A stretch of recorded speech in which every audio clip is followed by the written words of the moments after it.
same brothers from a long time ago. We were talking about television and doing it on the radio. What we did was to help our generation realize they got to get out there and get busy because it wasn't going to be televised.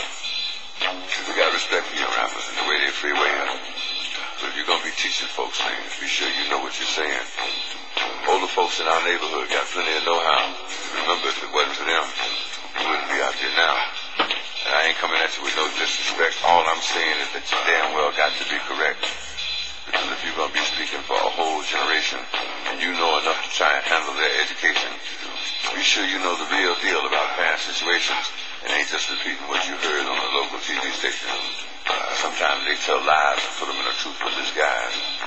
But the truth is, that's why we said it wouldn't be televised. They don't know what to say to our young folks, but they know that you do. And if they really knew the truth, why would they tell you? The first sign is peace. Tell all them gun-toting young brothers that the man is glad to see us out there killing one another.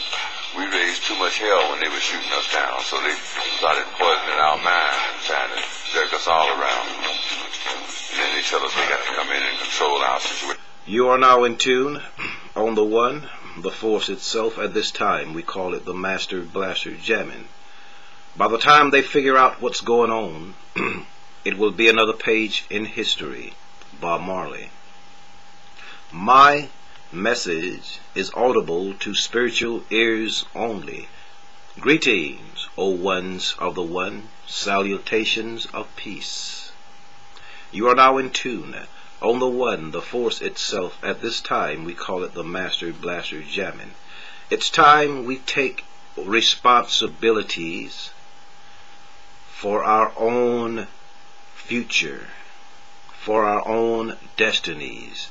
If we aspire to be writers, poets, chemists, biologists, ecologists, numerologists, whatever we aspire to do, whatever we have the inspiration for, we should do it ourselves.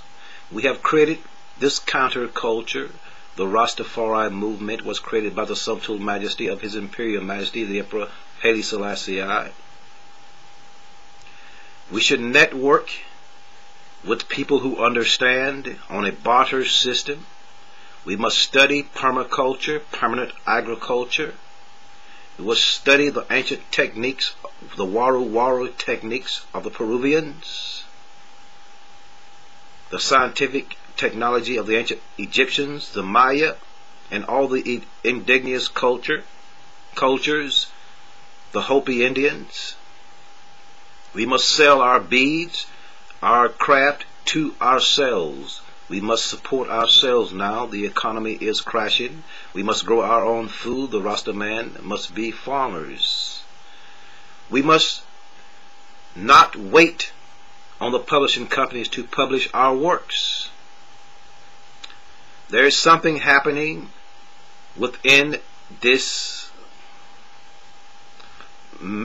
system called culture of the indigenous people. We have entered into the 6th day of the ancient Maya galactic underworld. Teleology is a pivotal reality. Nibiru is nearing. On Thanksgiving, I heard on the news briefly that a man by the name of Gill Scott had passed away.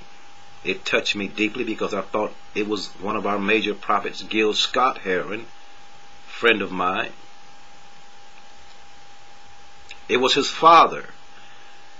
It is urgent that we fulfill the prophecies and let our poets, our musicians, such as Gill Scott-Heron, know that we are thankful for their inspiration, which is the word of the gods, as I have explained in my work here in cyberspace, a gift given to us by the Anunnaki that we dispense and propagate this message, broadcast it in time. It was in the year 1986, November 15 to be precise. Me and 2 students from the Paul Robeson Theater at Atlanta, Georgia, where we had our headquarters, called the Metaphysical Brotherhood of the Book, Some of you might be familiar with that organization. Before we became the Underground News Network, we were called the Metaphysical Brotherhood of the Book. And the book is the Holy Book of Wonder, the journal of this experience. We were Gill Scott-Heron and Kwesi Johnson, Liston Kwesi Johnson, a dove poet from London, was at a venue. One of the students went inside to deliver the message to Liston Kwesi Johnson, who said he would deliver it to his brothers in London. As we sat on the curb waiting for Gill Scott, the limousine pulled up. I immediately start the interface, explained to him the endeavor of the Master Blaster jamming. He said he was busy, in a hurry. So I yelled out again, "I have a message for you, Mr. Heron."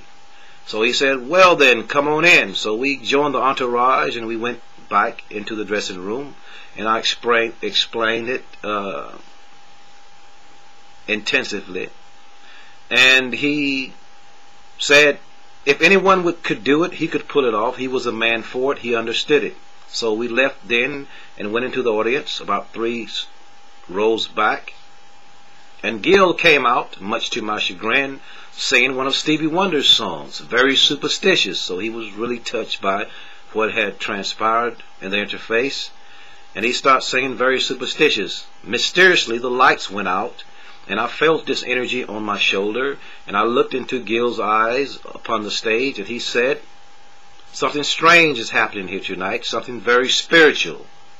Then the lights came back on. I got up out of my seat, and I went back into the dressing room, where Liston Kwesi was still there, and I looked on the wash basin, and there was a letter written, dated in the year 1982, 3, 4, 5, 6, 4 years, in retrospect.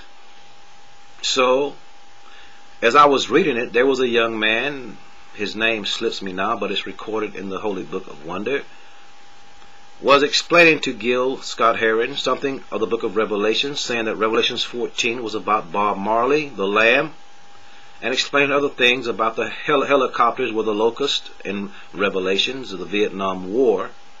And this letter was in the same tenor, the same vein as the message that I was delivering. So knowing that this was an inspirational thing, a very divine thing, I got that letter and incorporated it into the Holy Book of Wonder. Not knowing whether Gill left it there or did it mysteriously come there. It was dated in the year 1982. So I didn't see Gill leave it there. So my point here is that this is a divine endeavor. Gill Scott-Heron is one of our major prophets. We should support the man. He reminds me of a cult in Africa, a sect, a religious sect who drank beer. And when they drank beer, they become oracles. And the people of the village travel to them, and they give them oracles. So, our sacrament, the holy herb, and the different spirits was given to us to commune with the gods. Thus the Rastafari partake of the sensimilia.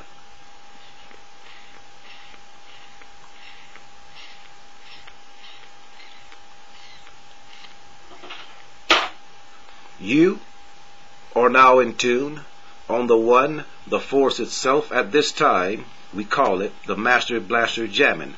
The revolution will not be televised. We must do it for ourselves, and we must respect our prophets before they die. We must fulfill the book.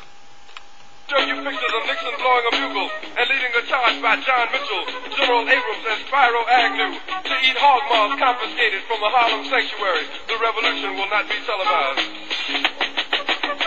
The revolution will not be brought to you by the Schaefer Award Theater and will not star Natalie Woods and Steve McQueen or Bullwinkle and Julia.